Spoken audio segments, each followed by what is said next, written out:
রাজধানীর গুলশানে চাঁদাবাজির মামলায় এবার গ্রেপ্তার হলেন গণতান্ত্রিক ছাত্র সংসদের সাবেক যুগ্ম আহ্বায়ক জানে আলম অপু।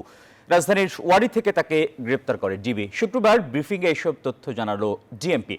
এদিকে কার্যক্রম নিষিদ্ধ আওয়ামী লীগের গোপন বৈঠক ও রাজনৈতিক সংশ্লিষ্টতায় আটক সাবেক সেনা কর্মকর্তার বিষয়ে তদন্ত আদালত গঠন করেছে সেনাবাহিনী।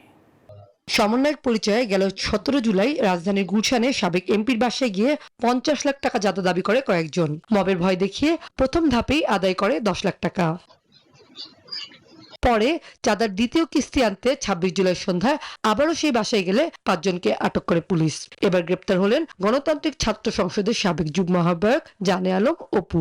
রাজধানীর ওয়ারি থেকে তাকে গ্রেপ্তার করে ডিবি। এখন পর্যন্ত গ্রেপ্তার 6 জনের মধ্যে 3 জনের বাসা থেকে প্রায় 2,78 লাখ টাকা উদ্ধার করেছে পুলিশ। শুক্রবারে ব্রিফিংয়ে এসব কথা জানায় ডিএমপি। এই ঘটনায় আর যারা জড়িত তাদের আইনের আওতায় নিয়ে আসা এবং ঘটনার মূল সুচারণে আমাদের এর বাইরেও কার্যক্রম নিষিদ্ধ আওয়ামী লীগের 8 জন সহ মোট 254 জনকে গ্রেপ্তার করা হয়েছে বলে জানান ডিএমপির মুখপাত্র। ডিএমপি বলছে ঢালাওভাবে গ্রেপ্তার নয়, গোপন তথ্যের ভিত্তিতেই চলছে এসব কার্যক্রম। কারো বিরুদ্ধে যদি সুনির্দিষ্ট অভিযোগ থাকে, কোনো রকম আইন শৃঙ্খলা বিনষ্ট করার চেষ্টায় জড়িত থাকার অভিযোগ পাওয়া যায়, সেক্ষেত্রে আমরা গ্রেপ্তারগুলো করছি এবং এক্ষেত্রে একটা বিষয় পরিষ্কার, এটা ঢালাওভাবে বা কাউকে হারানোমূলক গ্রেপ্তারের কোনো অবকাশ নেই।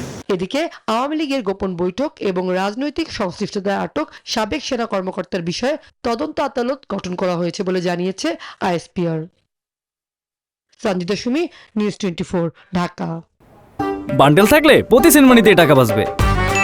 বিকাশ সেনমানি বান্ডেল কিনে জিতুন প্রতি লেনদেনে।